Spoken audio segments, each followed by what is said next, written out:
وَإِذْ قَالَتْ أُمَّةٌ مِّنْهُمْ لِمَ تَعِظُونَ قَوْمًا اللَّهُ مُهْلِكُهُمْ أَوْ مُعَذِّبُهُمْ عَذَابًا شَدِيدًا قَالُوا مَعْذِرَةً إِلَى رَبِّكُمْ وَلَعَلَّهُمْ يَتَّقُونَ.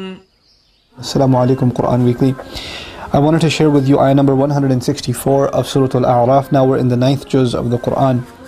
And it has to do with the story of the people who violated the law of the Sabbath.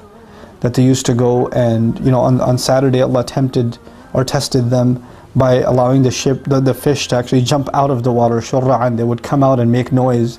So the fishermen who were not allowed to fish on the Saturday were tempted by it, and they violated the law of the Saturday.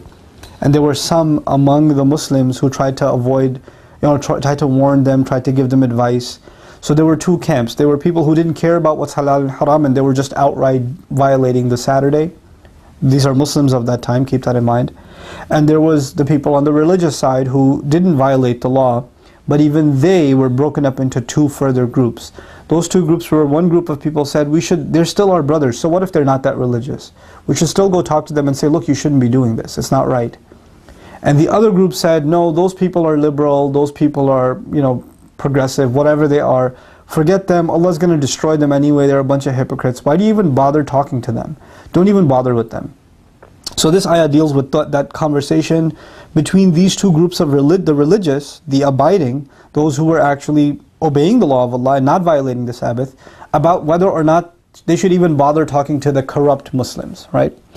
Again, Muslims, I say Muslims because these were the Muslims of that time.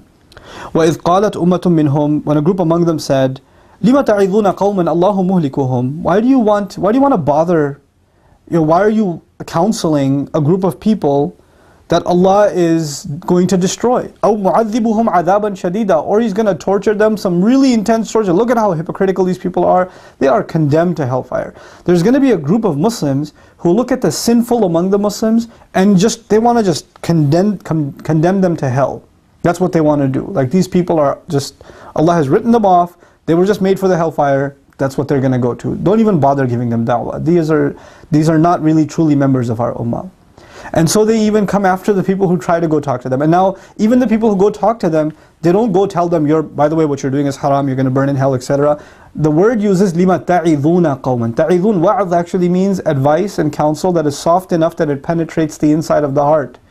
In other words, the people that were talking to the corrupt Muslims were talking in a way that was actually appealing to those who were engaged in corruption. They were trying to reach their hearts before they would slap their hand and say, don't do this, right? They were trying to appeal to their senses and a reminder about Allah that would soften the heart. Which is really important to note, that da'wah isn't you tell someone what not to do. Da'wah sometimes may be that you're trying to get them to remember, like, Allah made you. Don't you know you have to answer Allah? We have to be grateful to Allah. Just thinking about Allah sometimes, you didn't even bring up that somebody's doing haram. You just reminded them of Allah a lot, and they came to the conclusion that they were doing the wrong thing all on their own. Sometimes all people need is a reminder of Allah, not of what they're doing in front of you, so they just get defensive about their behavior. So the group of dismissive Muslims, religiously, but they're dismissive of others, said, why do you bother giving these people advice? Allah is going to destroy them or punish them with some intense kind of punishment. See how confident they are about what Allah is going to do with them? Isn't that amazing? Like Allah told them, this is what He's going to do with these people? Well, how do you know they're not going to make tawbah? How do you know they're not going to come back? In one of the previous sessions, in this Ramadan, I told you, you could be suffering from hypocrisy and you can still come back. Right? So who are they to just pass judgment on people like that? Now the people who did want to make da'wah to them, go and talk to the people who are in sin, even if they're Muslim, but they're in sin. They said one word response. It's so beautiful. قَالُوا مَعْذِرَةً إِلَىٰ رَبِّكُمْ. We're going back, we're going to go talk to them, and here's our rationale. مَعْذِرَةً إِلَىٰ رَبِّكُمْ. It will be an excuse before your master. Ya Allah, I couldn't stop them from doing this. I couldn't forbid them. I didn't have power over them, but they were my Muslim brothers. At least I tried to counsel them. At least I was sincere to them and spoke to them softly. At least I tried to connect you back to them. At least I have an excuse in front of Allah that I did something. That I didn't just sit back and condemn them to hell. That I wrote them off. This is the attitude you and I are supposed to have towards the people engrossed in sin among the Muslims. We can't write them off. and we can't condemn them to hell and say, forget these guys.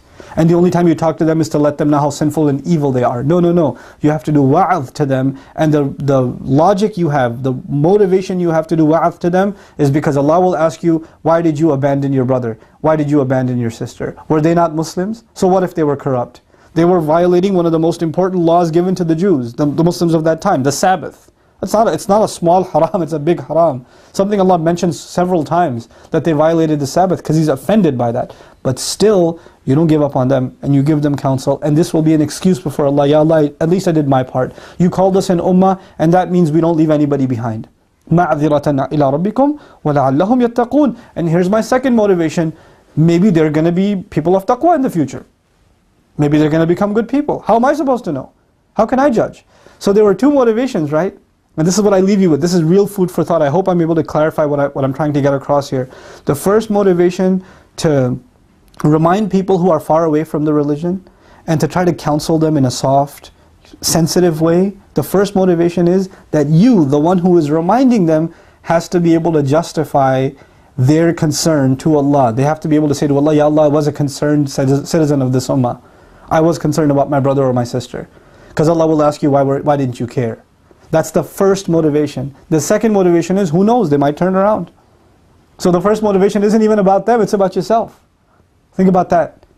You know, مَعْذِرَةً إِلَىٰ رَبِّكُمْ لَنَا يعني. We will have the excuse. وَلَعَلَّهُمْ يَتَّقُونَ. And maybe they'll become good people. Maybe they'll become people of taqwa. May Allah help us understand the courtesy and the love and the patience we have to have with those among our own that have fallen into sin. And may Allah help all of us come back to His way of taqwa. Barakallahu li wa lakum. Wassalamu alaikum. Quran Weekly.